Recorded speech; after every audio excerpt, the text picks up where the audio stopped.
All right, so we want to talk about the maximum torque experienced by an electric motor. In this situation, we have a coil ABCD.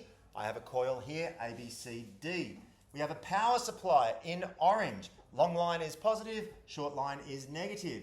We're going to see that the current is going to flow from the positive around here. It's going to go ABCD clockwise around our coil.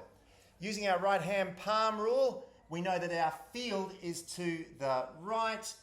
We know that the current is up on AB, and so this particular part of the coil, AB, is going to be pushed into the page. We know that CD, the current is down because it goes up, over, and down. CD is down, field's to the right, and so it's pushed out of the page. This is our particular location of maximum torque. Maximum torque. I'm not saying this is the point of maximum force. I'll get to that later.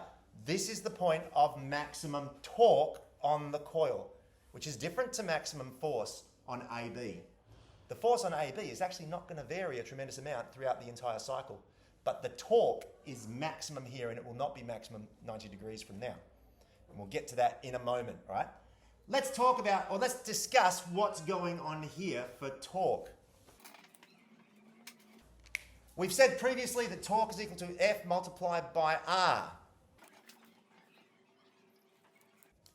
There is our R from our axis of rotation out to the side length AB. That is our R. It's a bit hard to see with the glare, unfortunately. Okay, I wonder if I can do something about that. Okay, that's improved it. I've improved it a little bit.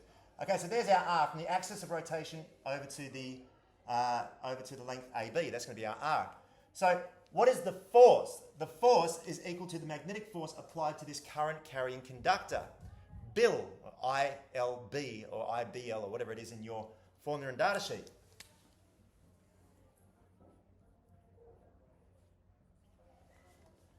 Okay, BILR. That's our torque. Now, that's the torque as we see on the coil thanks to length of wire AB. But length of wire CD is also contributing to the torque and cooperating and summing to that torque.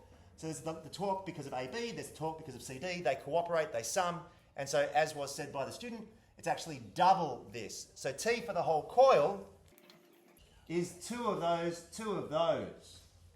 2 BILR. Now, if we go and focus on this idea of 2 times R, 2 times R, well there's R, 2 times R is the length BC. L is the length AB. AB multiplied by BC is the area of that coil.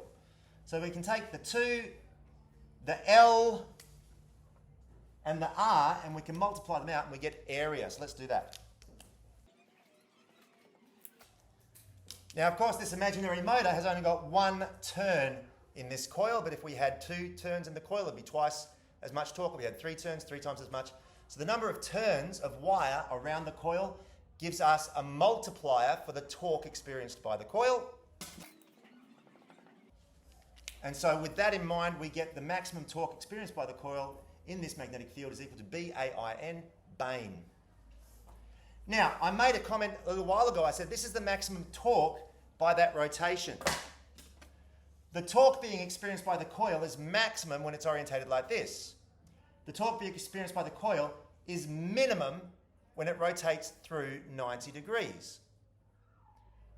The torque is minimum. The force on length of wire AB remains the same, doesn't change. The current is still moving perpendicular to the length of the field, to the direction of the field. So why does the torque become 0 at this point? Max torque here, 0 torque here, and yet the force on length of wire AB is the same regardless. The student has just said, is it because the force at this point is opposite to the force at that point, and they're both away from the axis of rotation, and therefore not actually even supplying a torque at all? A force is being supplied, but it's not creating a twisting force. The force on this piece of wire AB, it's into the page. The force on CD is out of the page, and so it's not supplying a twisting force, it's supplying a compressing force onto that coil. Okay? Point of interest, with a slip ring, at that point, there would probably be no current running through the coil anyway, because at that particular point, the 90-degree point, we see that the ends of the coil A and D will become dislocated from the split rings of the power supply at that point. Okay, is that good? Does that make sense?